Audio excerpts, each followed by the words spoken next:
wabarakatuh. Innal hamdalillah nahmaduhu ta'ala wa nasta'inuhu wa nastaghfiruh wa na'udzu billahi min shururi anfusina wa sayyiati a'malina. Man yahdihillahu fala mudilla lahu wa man yudlil fala hadiya lahu. Ashhadu an la ilaha illallah wahdahu la syarika lah wa ashhadu anna Muhammadan abduhu wa rasuluhu. Yaqulullahu jalla wa ala ya ayyuhalladzina amanu taqullaha haqqa tuqatih wa la tamutunna illa wa antum muslimun. Wa qaluhu ta'ala ya ayuhan nasu taqu rabbakum alladhi khalaqakum min nafsin wahidah wa khalaqa minha zawjaha wa batha minhuma rijalan katsiran wa nisaa'a wattaqullaha alladhi tasaaluna bihi wal arham innallaha kana 'alaykum raqiba. Wa qala ta'ala ya ayyuhalladzina amanu taqullaha wa qulu qawlan sadida yuslih lakum a'malakum wa yaghfir lakum dhunubakum wa man yuti'illaha wa rasulahu faqad faza fawzan 'azima. Amma ba'd. Ma'asyiral muslimin wal muslimat jamaah subuh rahimani wa rahimakumullah jami'an.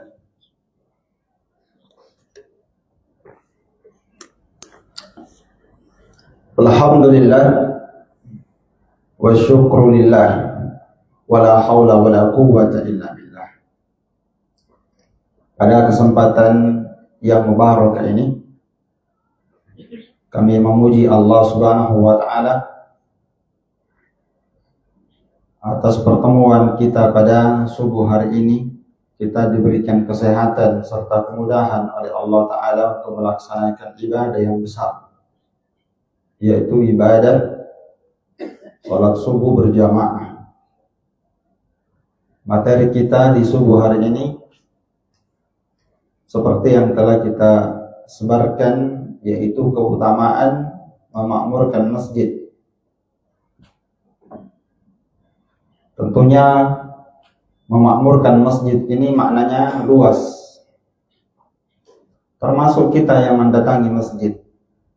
Meskipun bukan kita yang bangun, tapi kita datang ke masjid, maka kita tergolong orang yang memakmurkan masjid.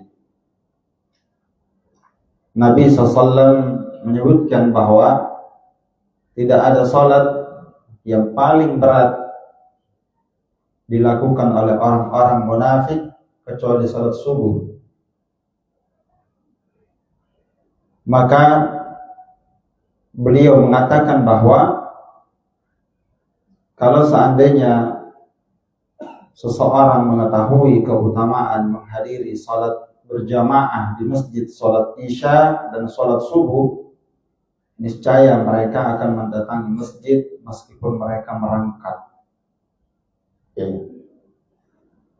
Maka dari karunia Allah Subhanahu wa taala, Allah taala mudahkan kita bisa bangun sebelum azan subuh. Dari karunia Allah taala kepada hamba, di mana 90% manusia di bumi ini, di tengah masyarakat kita, 90%-nya mereka tidak sholat di masjid, kecuali segelintir orang yang Allah mudahkan. Allah Ta'ala bangunkan kita, Allah mudahkan kita untuk melangkahkan kaki ke masjid. Maka ini satu karunia yang Allah Ta'ala berikan kepada kita, walhamdulillah. Kemudian ma'asyarul muslimin wal muslimat rahimani rahimakumullah jami'an. Terkait tentang pembahasan kita keutamaan memakmurkan masjid, Allah Subhanahu wa taala berfirman di dalam Al-Qur'an, yaitu dalam surah At-Taubah ayat 18. Innama ya'muru masajidallahi man amana billahi wal yawmil akhir wa iqamas salati wa ita'az zakati wa ataz zakati wa lam yakhsha illallah fa asa ulaika an yakunu minal muhtadin. Allah Ta'ala berfirman tentang siapakah orang yang dikatakan memakmurkan masjid.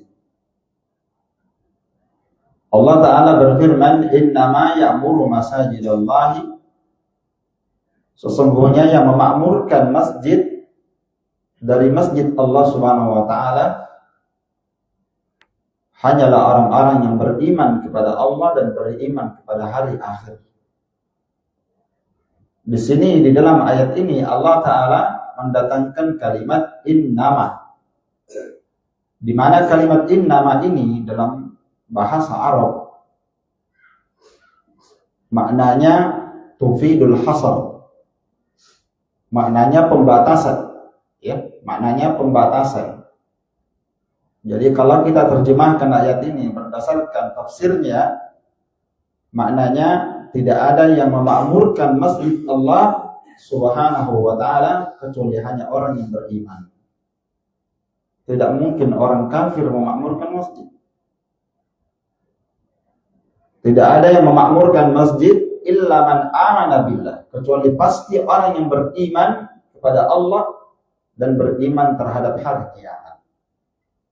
Di dalam ayat ini Allah Ta'ala memuji orang yang beriman dan orang yang beriman kepada Allah dan beriman kepada hari kiamat.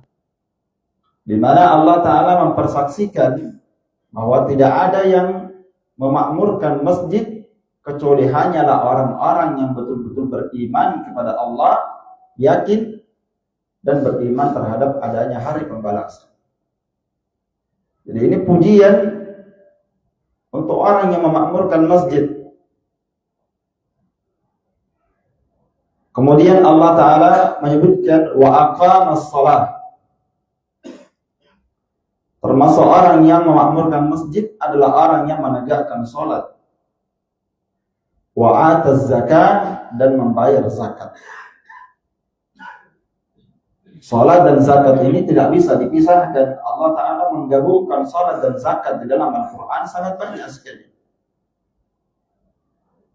Maka dari hal yang keliru, ada orang yang salat tapi tidak bayar zakat. Juga keliru orang yang membayar zakat tidak salat. Sebagaimana ada orang yang puasa di bulan Ramadan tapi dia tidak sholat. Itu hal yang sangat keliru sekali. Alhamdulillah semangat puasa Ramadan tapi tidak sholat zuhur, tidak sholat asar. Kalaupun sholat, kadang ada sebagian kaum muslimin puasa hanya sholat maghrib saja. Ada yang kurang daripada itu, puasa tapi dia hanya sholat tarawih, sisanya enggak sholat.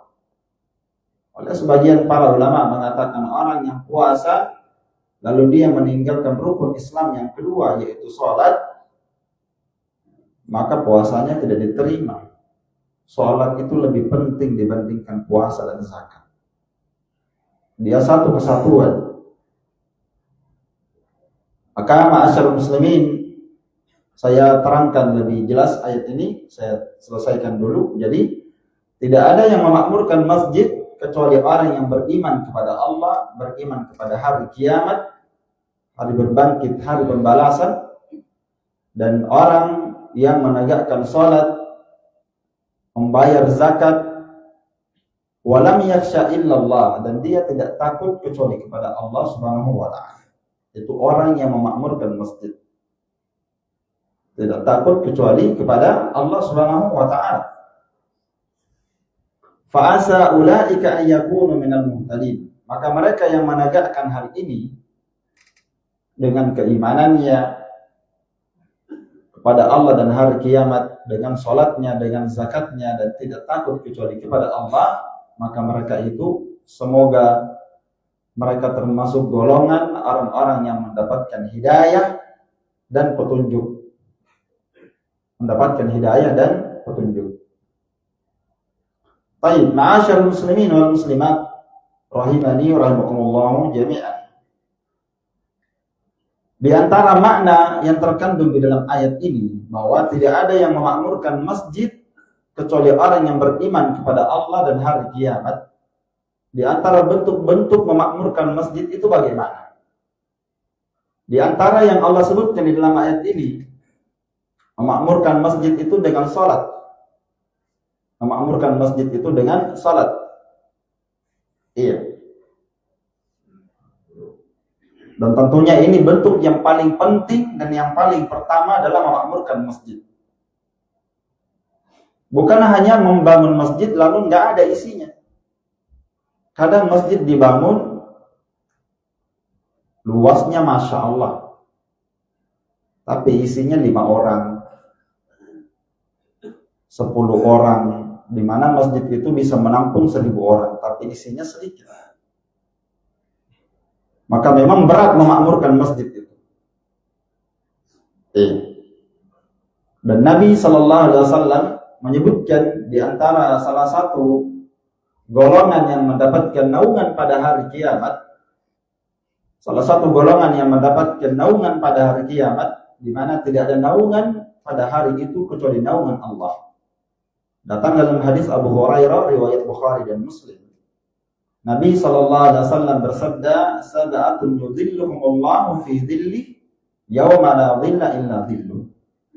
Ada 7 golongan kata Nabi SAW, di mana 7 golongan ini akan mendapatkan naungan di padang mahsyar, di mana tidak ada naungan pada hari itu kecuali naungan Allah Ta'ala. Manusia akan berdiri di padang mahsyar selama 50.000 tahun, kata Nabi SAW. Dalam keadaan mereka telanjang, tidak beralas kaki dan tidak berpakaian, dan kembali seperti semula, tidak dikhitan. Itu datang dalam hadis yang sangat banyak sekali. Manusia akan mendapatkan ujian, akan mendapatkan rasa berat, di mana seluruh makhluk akan dikumpulkan di padang mahsyar dan mereka berdiri selama 50.000 tahun, matahari didekatkan di atas kepala mereka. Maka ada orang yang tersiksa di tempat itu dan ditenggelamkan oleh keringatnya sampai di kakinya, ada yang sampai di betisnya, ada yang sampai di lututnya, ada yang sampai di pusarnya, dan ada yang ditenggelamkan oleh keringatnya sampai ke mulutnya, dan ada yang ditenggelamkan oleh keringatnya sampai dia ditenggelamkan seluruh badannya. Maksudnya ini ditenggelamkan oleh keringatnya, gambaran bahwa dia sedang disiksa pada hari itu. Gambaran bahwa dia sedang tersiksa. Karena orang kalau di dunia itu kalau disiksa dia keringatan, keringatnya nggak sampai menenggelamkan kakinya kan. Tapi ini digambarkan dia ditenggelamkan oleh keringatnya. Jadi ada orang yang mendapatkan panas sampai ditenggelamkan oleh keringatnya karena banyaknya dosanya. Semakin banyak dosanya maka akan semakin menenggelamkan dia dengan keringatnya pada hari itu. Di mana di sisi lain Nabi SAW menyebutkan ada 7 golongan yang tidak akan mendapatkan panas, akan mendapatkan naungan di atas kepalanya. Nabi menyebutkan 7 golongan itu, diantaranya adalah imamun adil, seorang imam yang adil, pemimpin muslim yang adil. Yang kedua, syabun nasya'a fi ibadatillah, seorang anak muda yang tumbuh beribadah kepada Allah Ta'ala. Dari kecil dididik dia beribadah kepada Allah. Dari masih muda, dari umur 10 tahun, 12 tahun, 13 tahun, sampai dia balik, terus sampai dia tua, dia tumbuh beribadah kepada Allah Ta'ala. Kemudian, warajulun dzakarallaha fi khala'in fafadat aynah. Kemudian seseorang yang mengingat kepada Allah Ta'ala di kondisi dia sedang sendirian, akhirnya dia menangis karena takut kepada Allah Ta'ala. Warajulun qalbuhu mu'allaqun fil masajid. Dan ini pendalilan kita bawakan hadis ini. Kata Nabi, di antara orang yang mendapatkan naungan pada hari itu adalah seorang yang mengikat hatinya dengan masjid. Hatinya selalu terikat dengan masjid. Allah Ta'ala mudahkan dia ke masjid. Dia cinta dengan masjid sehingga dia tidak sholat kecuali di masjid. Ini salah satu orang yang mendapatkan naungan pada hari kiamat. Itu orang yang memakmurkan masjid. Hatinya selalu terikat dengan masjid. Ya. Termasuk orang yang bersedekah. Di akhir hadis ini disebutkan juga Wa rajulun da'athu imra'atun dhatu mansibin, yaitu seorang yang diajak untuk melakukan perbuatan keji oleh seorang perempuan yang cantik, memiliki nasab, namun dia berkata, inni akhafullaha, aku takut kepada Allah Subhanahu wa taala. Maka Nabi Yusuf yang paling pertama masuk dalam hal ini. Dia takut kepada Allah taala. Kemudian di akhir hadis, rajulun tasaddaqa bi sadaqatin, termasuk orang yang akan mendapatkan naungan pada hari kiamat adalah seorang yang bersedekah dengan satu sedekah, fa akhfaha, lalu dia sembunyikan sedekahnya. Dia tidak pamerkan sedekahnya, dia tidak perlihatkan sedekahnya, dia tidak perdengarkan sedekahnya, tapi dia bersembunyi dengan bersedekah. Hatta la ta'lama shimaluhu ma yunfiqu yaminuhu, sampai tangan kirinya tidak mengetahui apa yang diinfakkan oleh tangan kanannya, saking dia jaga rahasia dalam bersedekah. Ma'asyarul muslimin rahimani wa rahimakumullah jami'an, memakmurkan masjid selain daripada salat adalah membangun masjid. Termasuk orang yang memakmurkan masjid adalah orang yang membangun masjid. Nabi SAW bersabda, man bana masjidan lillah, barang siapa yang membangun masjid karena Allah, untuk menunjukkan dia membangun masjid ikhlas karena Allah, mencari pahala di sisi Allah. Dalam riwayat yang lain, meskipun dia bersedekah membangun masjid, dalam hadis disebutkan meskipun dia hanya bersedekah sebesar sarang burung. Sebesar sarang burung, dia sedekahnya sedikit. Mungkin satu batu bata dia sedekah, 2 batu bata, atau 1 lembar tehel dia sedekah. Kata Nabi, siapa yang bangun masjid meskipun sedekahnya hanya sebesar sarang burung, 1 batu dia sedekahkan, banallahu lahu baitan fil jannah, maka Allah Ta'ala akan membangunkan untuk dia rumah di dalam surga. Jadi orang bersedekah itu Pak bukan dilihat banyaknya ya, tapi yang dilihat adalah ikhlasnya kita dalam bersedekah karena Allah dan mencari akhirat. Dan harta yang kita gunakan bersedekah adalah hasil usaha yang halal. Karena Allah Ta'ala atau Nabi SAW bersabda, innallaha tayyibun la yaqbalu illa tayyiban. Allah Ta'ala itu maha baik dan tidak menerima kecuali yang baik-baik. Orang yang bersedekah dari uang riba tidak mungkin dikasih pahala. Bangun masjid 10 tingkat sekalipun, dari mana? Dari uang riba. Dapat pahala? Tidak akan mungkin dia dapatkan pahala. Walaupun dia bangun masjid, bangun pesantren, kalau dari uang yang tidak halal. Karena Allah tidak menerima kecuali dari yang baik-baik. Maka itu ya, seorang bersedekah dia lihat 2 hal. Pertama, dia lihat untuk siapa dia bersedekah. Karena siapa dia bersedekah.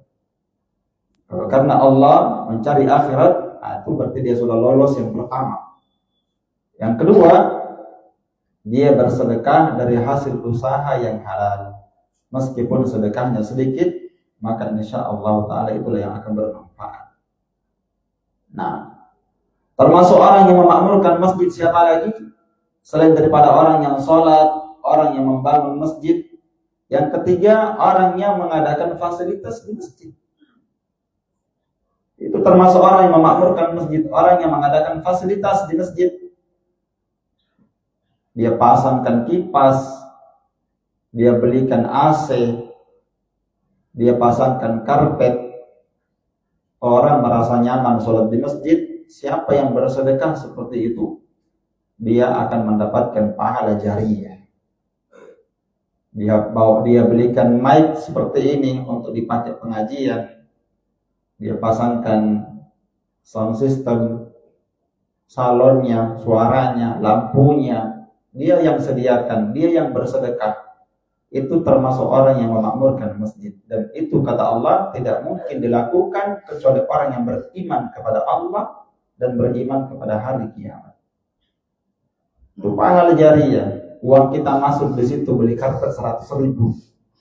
Semua orang yang sholat di karpet itu sampai hari kiamat dipakai karpet itu, kita akan dapatkan pahala. 10 orang yang sholat, 20 orang yang sholat, 30 orang yang sholat, dia pakai kipas, dia pakai lampu, dia pakai karpet, siapa yang dapat pahalanya? Ya orang yang bersedekah. Orang yang bayar listriknya, karena ini masjid tidak jalan kalau nggak ada listrik, airnya nggak ada, lampu nggak bisa nyala, iya kan? Itu semua orang dianggap memakmurkan masjid. Termasuk orang yang mengadakan sumur bor, itu termasuk pahala jariah yang paling terbaik disebutkan dalam hadis. Dia bersedekah sumur bor di masjid itu dipakai berwudu, orang pakai mandi, buang hajat. Selama airnya dipakai di masjid itu, bukan hanya di masjid, walaupun dia bersedekah di luar sana, kaum muslimin menggunakannya dengan penggunaan umum, maka dia akan dapatkan pahala. Siapapun yang menggunakannya, bahkan walaupun kata Nabi binatang yang minum dari air itu, dari sumur itu, dari sungai itu, orang yang jadi sebab akan mendapatkan pahala. Semua akan dapat pahalanya. Termasuk menanam, itu pahala jariah, yang menanam pohon. Walaupun kata Nabi burung yang memakannya, binatang yang memakannya, sampai walaupun ada orang yang mencurinya, orang yang menanam pohon itu yang berbuah akan dapatkan pahala. Itu diterangkan dalam hadis yang sahih dari Nabi SAW. Ini diantara bentuk memakmurkan masjid. Jadi memakmurkan masjid itu luas. Allah Ta'ala memuji orang yang memakmurkan masjid ini. Orang yang bersedekah di masjid, mengadakan fasilitas di masjid. Coba sekarang kita tanya, ada 2 masjid. Satu masjidnya bersih, ber-AC, dingin, ada karpetnya lagi. Suara imamnya juga bagus didengarkan. Di masjid yang kedua, karpetnya sudah lama, tua. Kalau kita sujud, bau-bau, sudah ada bau-bau campur-campur baunya. AC-nya nggak dingin, imamnya juga kurang enak. Mana yang antum pilih? Mana yang kita pilih? Yang masjid yang kedua atau masjid yang pertama? Yang bagus, yang dingin. Ya, orang yang pada umumnya manusia akan memilih yang enak, ya, yang ada fasilitasnya. Ya, namanya manusia.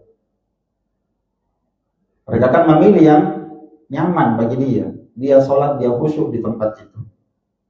Itu suatu nikmat yang besar adanya orang-orang yang mau bersedekah, dan itu memang Allah Ta'ala mudahkan orang bersedekah dalam kebaikan. Termasuk orang yang memakmurkan masjid lagi siapa? Ma'asyar muslimin, orang yang membersihkan masjid. Iya. Biar karpetnya ada, kalau nggak ada yang bersihkan, coba bayangkan ini karpet 1 bulan, 2 bulan, 1 tahun nggak dibersihkan, gimana kira-kira? Maka pembersih masjid itu termasuk ibadah yang paling agung. Meskipun dalam kacamata sebagian manusia, orang membersihkan masjid itu, apa jika sih? Tapi orang yang membersihkan masjid itu punya pahala yang paling besar. Karena dia yang membersihkan masjid, sehingga orang datang ke masjid beribadah dengan nyaman. Oh iya, orang membersihkan masjid itu pahala luar biasa. Nabi SAW menyebutkan dalam satu hadis, Allah Ta'ala telah memperlihatkan kepadaku amalan-amalan umatku sampai debu yang dikeluarkan dari masjid. Debu yang dikeluarkan dari apa? Dari masjid. Sampah, kotoran, debu yang dikeluarkan dari masjid, satu debu akan jadi nilai pahala yang besar bagi orang yang membersihkannya.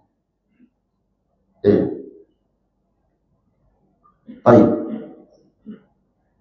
Wa in takum mithqala habatin min khardal ataina biha wa nadhul mawazin al-qista. Allah Ta'ala berfirman, hari kiamat kami akan meletakkan yang namanya neraca timbangan amalan. Neraca timbangan amalan, semua amalan hamba akan didatangkan pada hari itu.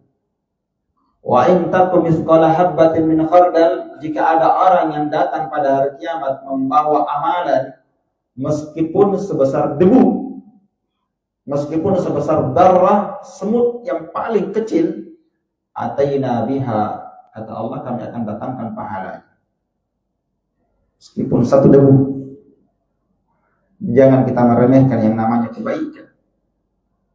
Karena kadang ada satu kebaikan, ternyata kebaikan itu bisa mengantarkan kita ke dalam surga Allah Subhanahu wa taala.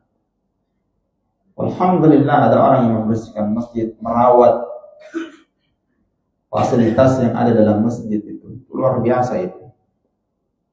Kenikmatan. Dia perhatikan lampunya ada yang mati, dia belikan.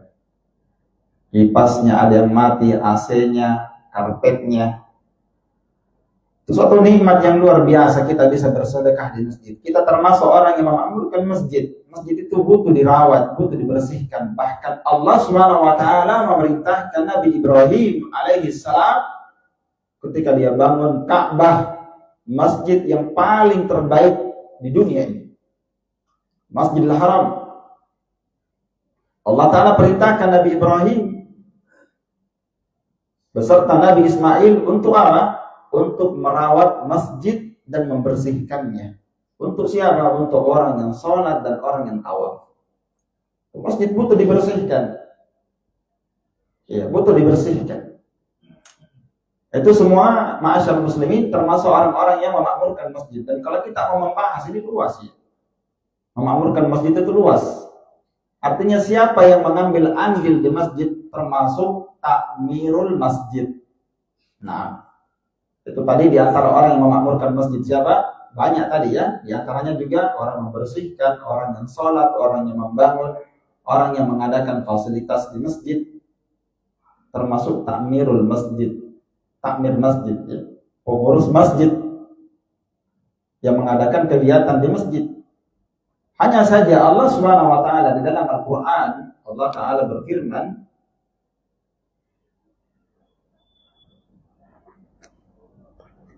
terkait dengan memakmurkan masjid ini.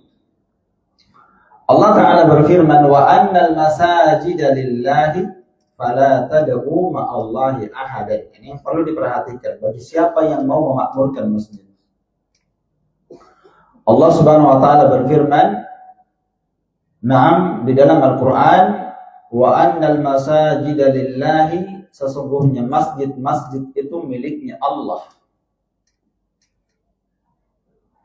Jadi di sini di dalam ayat ini Allah taala menyatakan bahwasanya seluruh masjid yang dibangun itu Allah yang punya.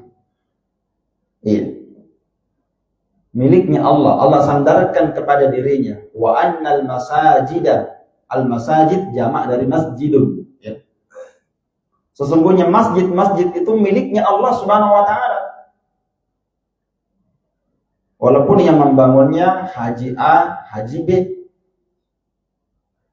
tetap dikatakan itu masjid. Masjidnya siapa? Masjid Allah. Tidak ada itu orang yang membangun masjid dia katakan masjid pribadi. Saya saja yang boleh sholat di sini. Yang si A, si B tidak boleh sholat di sini. Enggak benar itu.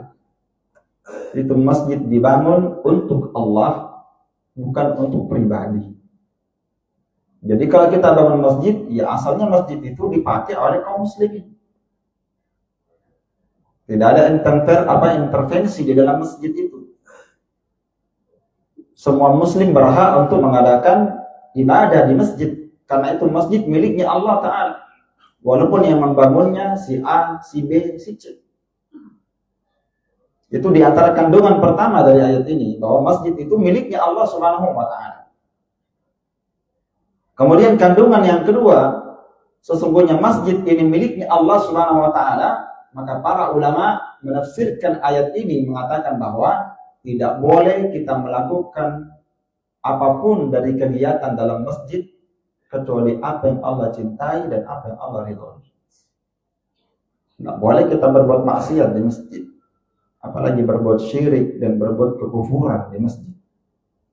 Makanya ayat ini bersambung ya. Ayat ini bersambung, wa annal masajida lillah, sesungguhnya masjid-masjid itu miliknya Allah. Allah Ta'ala yang punya. Fala tad'u ma'allahi ahadan.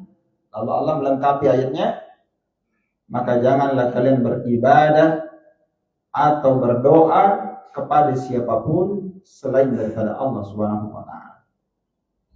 Ini masjid miliknya Allah Ta'ala. Tidak boleh kita mengadakan suatu kegiatan apapun kecuali apa yang Allah cintai dan apa yang Allah ridhoi. Seperti apa yang Allah cintai, sholat, membaca Al-Quran, mengadakan pengajian seperti ini, termasuk memakmurkan masjid adalah apa? Orang-orang membaca Al-Quran, berzikir di masjid, berdoa di masjid, dan mengadakan pengajian, kajian seperti ini. Di mana di dalam masjid itu dibacakan ayat Al-Quran, dibacakan hadis di dalamnya. Itu dikatakan memakmurkan masjid. Maka Allah Ta'ala melarang kita, fala tad'u ma'allahi ahadan. Maka jangan kalian beribadah kepada siapapun selain Allah Subhanahu wa Ta'ala. Jadi kita tidak boleh mengadakan kemaksiatan di masjid. Apalagi sampai berbuat kesyirikan, berbuat kekufuran kepada Allah Subhanahu wa Ta'ala. Ya. Orang minum khamar di masjid misalnya, ini tentu jelas sekali haram. Atau merokok dalam masjid. Masjid dipakai tempat sholat, tempat ibadah. Ada orang dalam masjid kumpul merokok. Itu akan mengganggu kaum muslimin. Itu di antara adab-adab masjid. Apa di antara adab? Di antara adab yang Nabi SAW larang. Itu ada adab-adab masjid ya. Nabi menyebutkan sangat banyak sekali adab-adab di masjid. Salah satunya apa? Seorang tidak diperbolehkan mengotori masjid. Bahkan Nabi SAW melarang seorang makan makanan yang berbau lalu dia pergi ke masjid. Nabi SAW bersabda dalam hadis, siapa yang makan bawang merah, bawang putih atau yang semisal dengannya seperti pete itu, mulutnya sampai berbau, kata Nabi jangan sekali-kali dia mendatangi sholat di masjid. Kenapa? Kata beliau SAW, karena manusia, karena malaikat akan terganggu sebagaimana manusia terganggu dengan bau. Tidak boleh orang yang sampai bau mulutnya itu tidak boleh dia datang ke masjid. Tidak boleh dia datang ke masjid. Karena itu mengganggu anak cucu Adam dan mengganggu para malaikat. Coba bayangkan kalau orang berkumpul dalam masjid yang tertutup ber-AC. Kalau orang berkumpul di situ merokok misalnya. Kira-kira mengganggu tidak kaum muslimin di dalam masjid sholat? Ya tentu akan terganggu kan. Itu akan bau yang mengganggu kaum muslimin. Mengganggu kaum muslimin. Dan itu akan menjadikan citra yang tidak baik. Apalagi kalau dilakukan oleh siapa? Oleh orang yang menjadi panutan. Orang yang jadi panutan. Ya karena imamnya berbuat, ketua masjidnya misalnya yang melakukannya, akhirnya masyarakat lihat, oh tidak apa-apa, kita kumpul-kumpul di sana. Akhirnya apa? Mencontohkan kejelekan, dia akan menanggung dosa. Man sanna fil Islam sunnatan sayyi'ah, barang siapa mencontohkan contoh yang jelek, kata Nabi SAW, falahu ismu fa'alaihi ismu fa'alaihi ismu wa ismu man amila biha, maka dia akan menanggung dosanya dan dosanya orang yang mencontoh dia. Iya. Jadi banyak itu adab-adab di masjid, ma'asyar muslimin. Di antara adab yang ditunjukkan dalam hadis tentang adab berada di masjid, boleh seorang makan dan minum di masjid selama tidak mengotori. Ini bukan memakmurkan ya, tapi hal yang diperbolehkan. Hal yang diperbolehkan di masjid adalah makan dan minum. Boleh di masjid. Asal tidak apa? Asal tidak mengotorinya. Berdasarkan hadis Abdullah ibn Harith radhiyallahu taala anhu, Nabi SAW beliau berkata bahwasanya kami kadang makan daging bersama Nabi SAW di dalam masjid. Jadi kadang Nabi makan di masjid, tapi tidak mengotori. Ya. Bahkan boleh seorang baring di masjid, istirahat di masjid, boleh. Enggak dilarang orang tidur di masjid. Bukan bermalam-bermalam ya, tidak. Istirahat gitu. Mungkin dia habis duhur, dia mau tunggu sholat asar, capek. Boleh dia istirahat di masjid. Atau habis maghrib dia nunggu isya, dia baring di masjid, istirahat, tidak apa-apa. Enggak boleh dilarang orang istirahat di masjid. Enggak boleh dilarang. Selama dia tidak melakukan kerusakan dan pelanggaran syariat, tidak apa-apa. Bahkan itu keutamaan menunggu sholat setelah sholat. Ya. Di antara hal yang disebutkan oleh para ulama terkait dengan adab-adab masjid adalah tidak duduk sampai dia sholat 2 rakaat tahiyatul masjid. Jadi kalau kita masuk masjid, jangan langsung duduk. Itu adab-adab di masjid dan termasuk memakmurkan masjid. Ada kegiatan misalnya seperti ini pengajian, kita baru masuk, sholat dulu 2 rakaat. Karena Nabi SAW bersabda, "Idza dakhala ahadukumul masjid falyarka' rak'ataini qabla an yajlis." Ya. Apabila salah seorang di antara kalian masuk ke dalam masjid, maka jangan dia duduk, kata Nabi, sampai dia sholat 2 rakaat. Sholat apa itu? Sholat apa itu? Ya, tahiyatul masjid. Jangan dia duduk. Bahkan suatu ketika Nabi pernah berkhutbah, khutbah Jumat, tiba-tiba ada orang masuk masjid, langsung dia duduk, maka Nabi teriak, dia panggil, "Ya fulan, apa antum sudah sholat sunnah 2 rakaat?" Nabi hentikan khutbahnya, khutbah Jumat. Karena dia orangnya langsung duduk. Nabi berkata, "Apa antum sudah sholat 2 rakaat?" Kata dia, "Belum ya Rasulullah." Maka Nabi berkata, "Kum, bangkitlah berdiri, sholatlah dulu 2 rakaat baru duduk." Jadi meskipun kita datang hari Jumat, imam sedang berkhutbah, nggak apa-apa kita sholat sunnah. Diringkas, dikasih ringkas, baru kita duduk. Bermajelis seperti ini kita baru masuk, sholat dulu 2 rakaat baru duduk. Karena itu termasuk di antara bentuk salam penghormatan kepada apa? Pada masjid. Pada masjid. Gimana lagi adab yang perlu kita ketahui terkait masjid? Masuk masjid menggunakan kaki kanan, kemudian berdoa. Keluar kaki kiri, kemudian berdoa. Kita amalkankah ini doa ini? Apakah kita hafal doa masuk masjid? Ya, sebagian di antara kita tiap hari bolak-balik masjid, tapi dia tidak perhatian masuk masjid, mau kaki kanan, mau kaki kiri, terserah. Padahal kalau seorang memperhatikan adab ini, meskipun adab ini kurang diperhatikan, bahkan tidak diperhatikan oleh kebanyakan orang, padahal ini termasuk sunnah Rasulullah SAW, tidak masuk masjid kecuali menggunakan kaki apa? Kaki kanan, dan tidak keluar kecuali menggunakan kaki kiri. Ya, baik. Selama itu dalam hal kebaikan. Karena Nabi SAW yuhibbut tayammum, Nabi SAW mencintai yang kanan-kanan dalam hal kebaikan. Maka ketika Nabi SAW masuk ke dalam masjid, itu banyak doa-doa yang Nabi SAW sebutkan. Di antaranya masuk kaki kanan membaca doa Bismillah, kemudian bersalawat. Nabi membaca Bismillah, wassalatu wassalamu ala Rasulillah, Allahumma ftahli abwaba rahmatika. Itu doa Nabi SAW. Ketika dia keluar, ya doanya mirip. Baca juga Bismillah dan bersalawat. Bismillah wassalatu wassalamu ala Rasulillah, Allahumma ftahli, Allahumma inni as'aluka min fadlika. Jadi kalau masuk masjid minta rahmat. Allahumma ftahli abwaaba rahmatik. Ya Allah, bukakanlah untukku pintu-pintu rahmat. Karena orang mau masuk masjid, dia sedang berhadapan dengan rahmat Allah Ta'ala. Dan ketika dia keluar dari masjid, apa dia minta?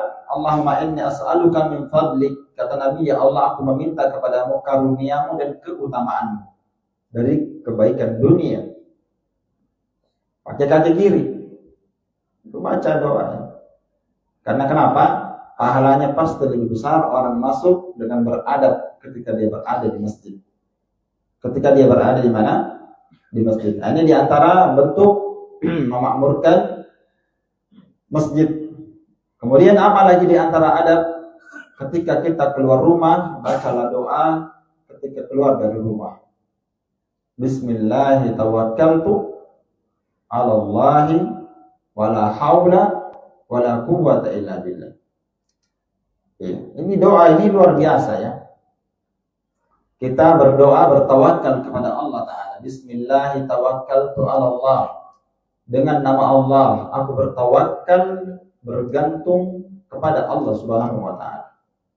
Bismillah tawakkaltu 'alallahi wala haula, dan tidak ada daya dan upaya, tidak ada kekuatan, tidak ada kemampuan yang bisa kita lakukan kecuali dengan pertolongan dan bantuan Allah Subhanahu wa taala.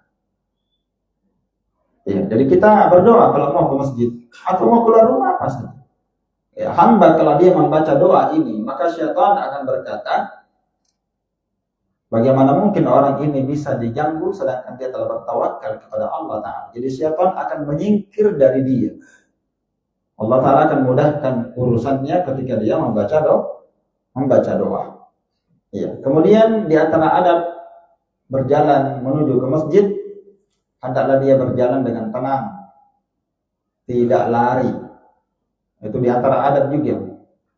Jangan karena kita dengarkan masjid sudah mau qomat, kita lari keras, atau motor langsung lari 100. Ya. Kita dengarkan qomat, kita langsung lari kencang. Maka Nabi SAW melarang ya.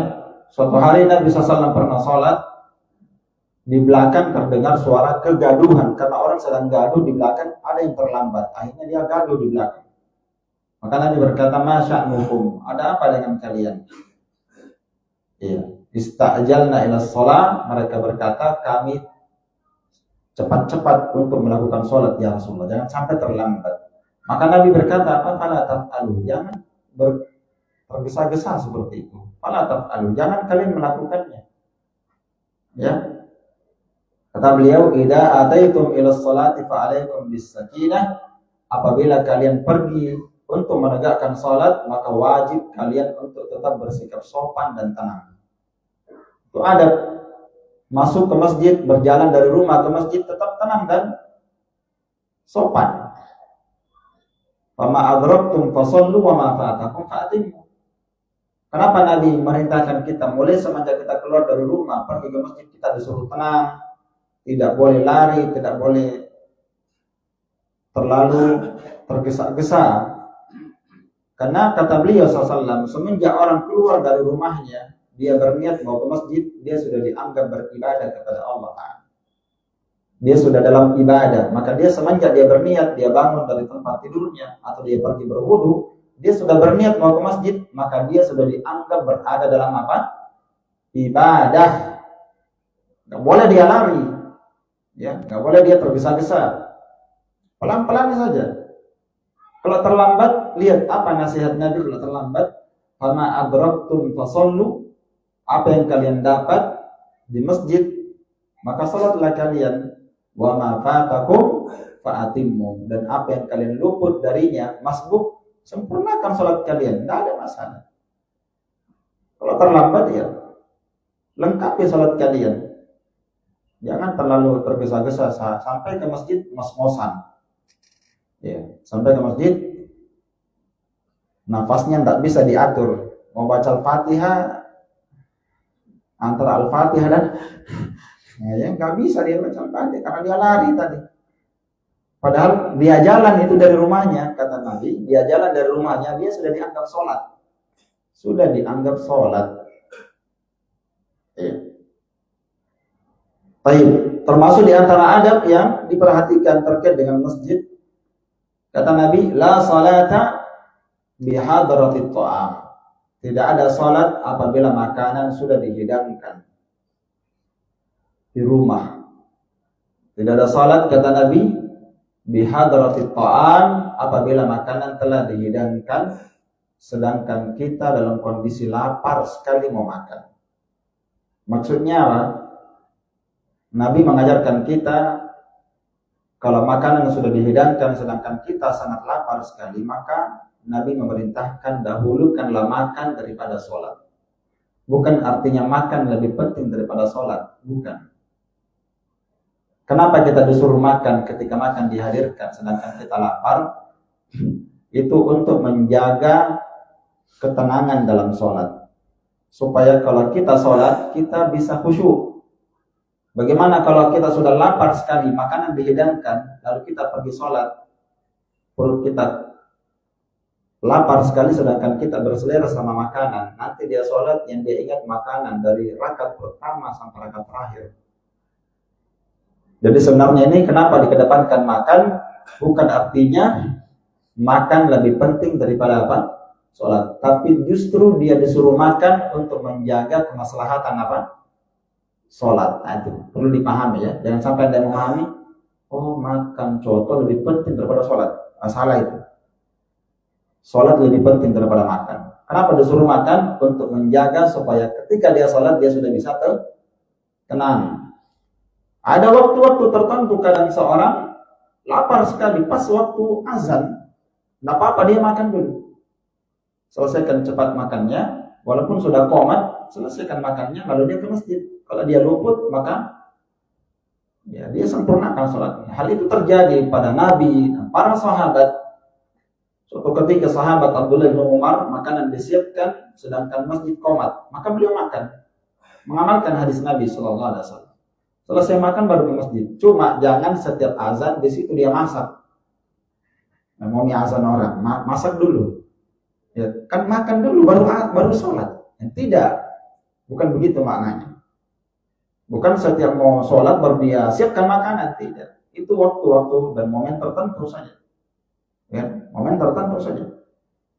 Ini diantara adab, ya, diantara adab yang perlu diketahui.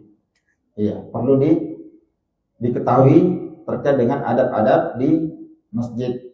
Baik. Termasuk di antara adab di masjid dan memakmurkan masjid adalah mengagungkan masjid. Mengagungkan masjid. Iya. Bagaimana itu mengagungkan masjid, memuliakan masjid?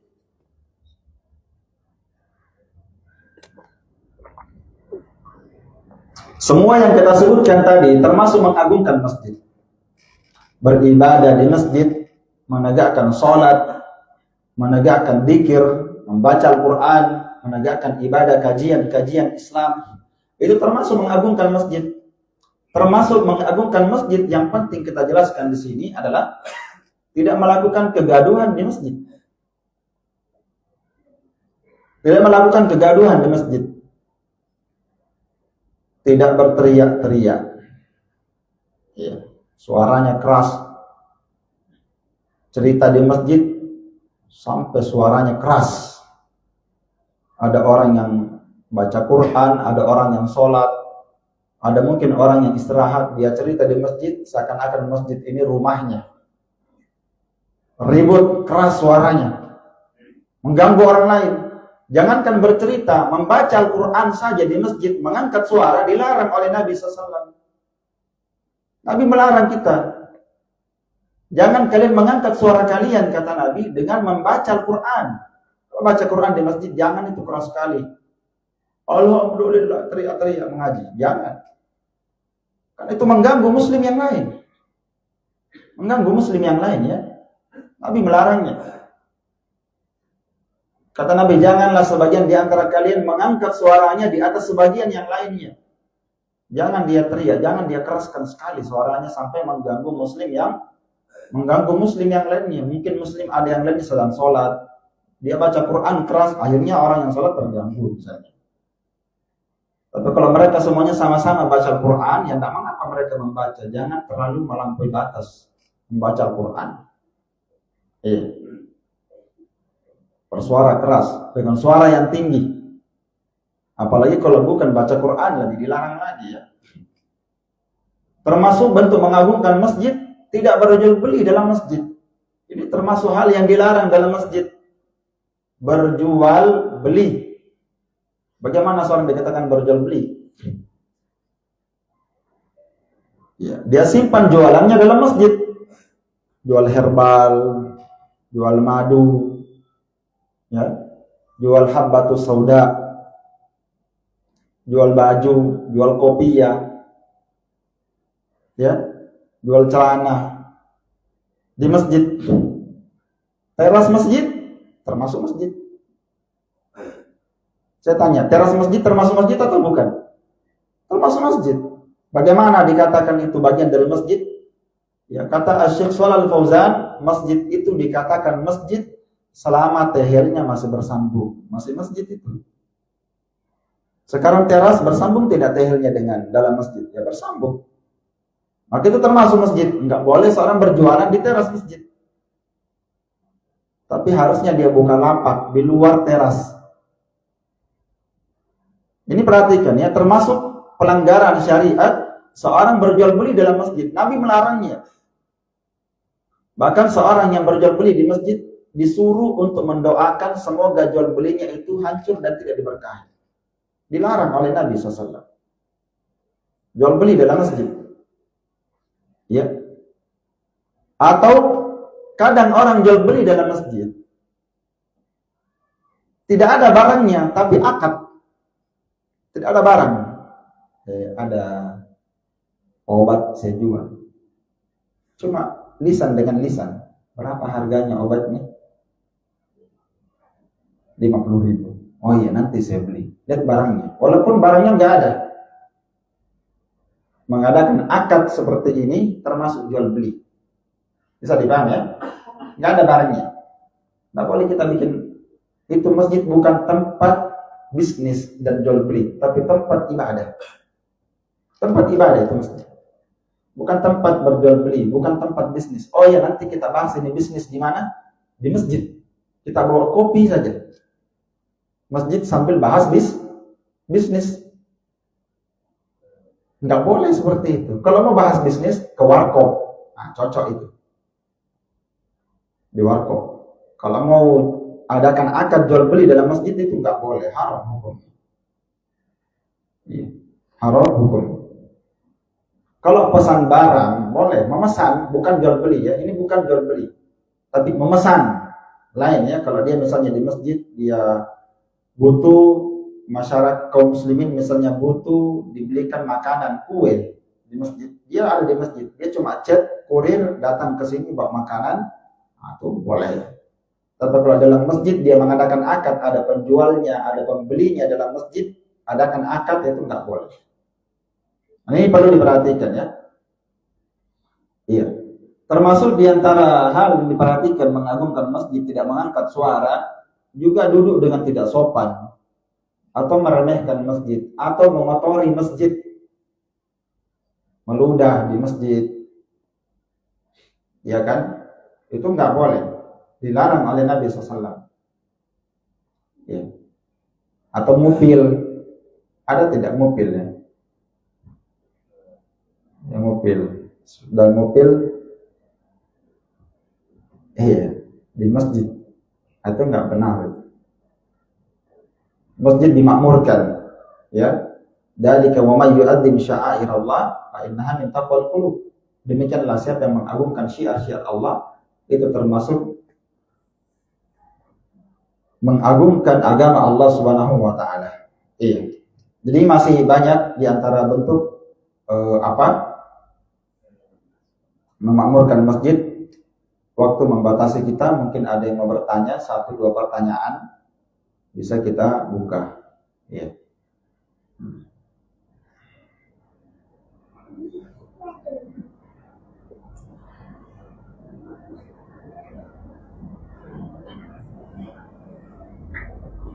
Ada yang mau bertanya?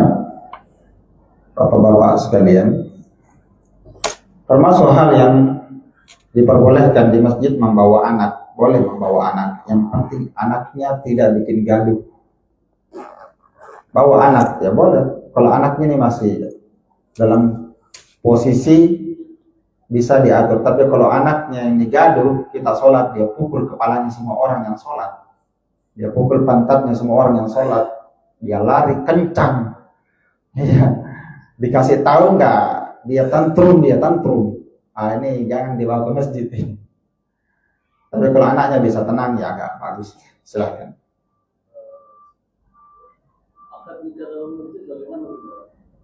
Akad nikah dalam masjid boleh. Itu bukan jual beli ya. Jadi akad nikah dalam masjid boleh, insya Allah. Saya nikahkan Anda dengan Fatimah, saya terima nikahnya dengan mahar emas 1 gram lillahi ta'ala, karena Allah ta'ala. Sah, ya sah sudah itu.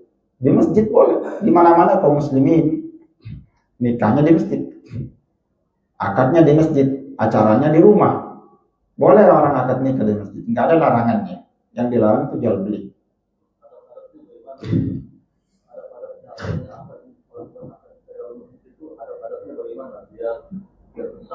Adat-adatnya sebenarnya tidak ada tuntunan adat-adat menikah di masjid, ya, tidak ada sebenarnya. Tapi kalau kita mau akad nikah di masjid, laki-laki masuk ke masjid, penghulu masuk ke masjid, ya, biasanya dari KUA ada di masjid, surat-suratnya diurus di masjid, biasanya normal seperti di rumah saja. Boleh pakai mic, boleh tidak, laki-laki hadir di situ. Ya, mungkin juga ada keluarga dari perempuan hadir di situ, menyaksikan akad nikah di situ. Keluarganya menyaksikan dari pihak laki-laki dari pihak perempuan. Kemudian ada penghulu yang menikahkan dia. Biasa saja, seperti di rumah. Nggak ada petunjuk harus begini dan begitu, nggak ada. Gitu aja. Ya, sepertinya Bapak ini mau mengadakan di masjid ini. Kayaknya. Kayak serius sekali. Bisa di masjid, boleh. Ya, tadi ini Bapak yang bertanya. Apabila kita mau melaksanakan waktu masjid ini, mau sholat tahiyatul masjid ya, melaksanakan kaji ya, tapi kondisi masjid itu dalamnya penuh semua Ustaz. Ya kita mau sholatnya, paling ada satu shot, tapi kanan kiri depan itu ada. Iya, bisa, sebenarnya bisa. Kita itu kalau dalam hadis disebutkan, bahkan dalam ayat kita disuruh dalam bermajlis itu tafassahu yafsahillahu lakum yarfa'illahu alladhina amanu minkum walladhina utul ilma darajat. Ini ayat sebelumnya Allah Ta'ala sebutkan apa? Kalau kalian berada dalam satu masjid, maka Allah berfirman tafassahu, perluas itu majlis. Kasih lapang majelisnya, maksudnya kalau ada orang yang mau masuk, kasih dia tempat, nggak boleh antum sempitkan orang. Itu ada masjid. Kalau kita duduk, masih ada celah sedikit, kasih kesempatan orang untuk duduk. Jangan antum, jangan di sini. Nggak benar seperti itu. Orang mau sholat, dikasih kesempatan, kasih antum geser, biarkan orang itu sholat tahiyatul masjid baru mulai kajian. Ya, jadi asalnya jangan dia duduk, usahakan bagaimana dia lapangkan masjid tersebut. Ya, mungkin kita untuk sementara ya silakan. Jual beli online, maksudnya memesan barang.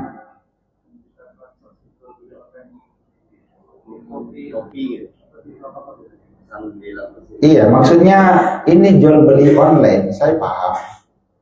Maksudnya ini kita di masjid mau pesan barang di Shopee.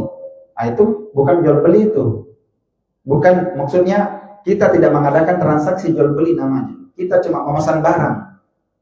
Yang seperti ini tidak apa-apa, Pak. Mas, saya katakan tadi orang pesan di kurir ST misalnya.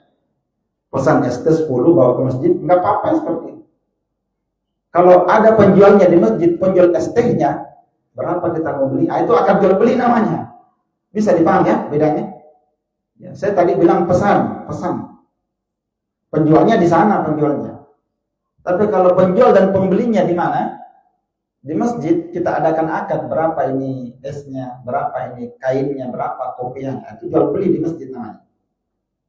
Tapi kalau kita pesan, dia di Jakarta, kita pesan di Shopee, beli ya ST di Shopee, misalnya, nggak apa-apa yang seperti itu. Kita pesan barang namanya. Iya, bisa dipaham ya. Tapi kalau penjualnya ada di sini, kita bicara berapa harganya, bisa tidak harganya lebih murah, itu kita jual beli namanya. Itu yang dilarang. Bisa dipaham Pak ya. Kalau untuk Bapak pesan barang di Shopee di masjid, enggak apa-apa. Ya, silakan. Nyerahkan nota enggak apa-apa. Bayar utang di masjid enggak apa-apa. Sahabat bayar utang di masjid. Jadi ada orang biasa kalau dia sudah akad di luar, nanti ketemu di masjid ya, mau bayar utang. Kadang dia ada yang mau bayar utang keluar masjid dulu, nanti kita bayar di luar. Sebenarnya itu juga salah. Kenapa? Bayar utang di masjid itu bukan jual beli dan tidak dilarang. Mana ada dalilnya bayar utang di masjid? Sahabat aja bayar utang di masjid. Ada hadisnya. Bayar utang di masjid. Bahkan ada sahabat yang pernah terjadi di masjid Nabi SAW, dia tagih utangnya. Berarti boleh nagih utang di masjid juga. Bayar utangmu. Jangan sholat saja. Boleh tidak? Boleh. Itu terjadi di zaman Nabi SAW. Ada 2 orang yang bertengkar di zaman Nabi. Nabi berada di rumahnya. Ribut. Satunya minta dibayar, satunya nggak mau bayar. Tegang lehernya, merah mukanya. Nah, ini dalil menunjukkan apa? Boleh menagih hutang di masjid dan boleh bayar hutang di masjid. Paham ya? Iya. Iya, silakan. Bawa anak. Iya.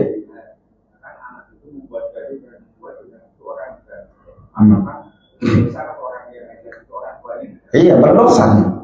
Kalau dia bawa anak, orang yang bawa anak di masjid, kemudian dia tahu anaknya mengganggu orang-orang di masjid sampai orang tidak khusyuk, dia teriak-teriak, bahkan seperti tadi dia pukul-pukul orang yang sholat, teriak-teriak, lari kencang, dia banting itu barang-barang di belakang. Kalau dia sudah tahu anaknya seperti itu, nggak boleh dia bawa ke masjid, tidak boleh. Kapan dia bawa mengganggu, maka dia tanggung dosanya.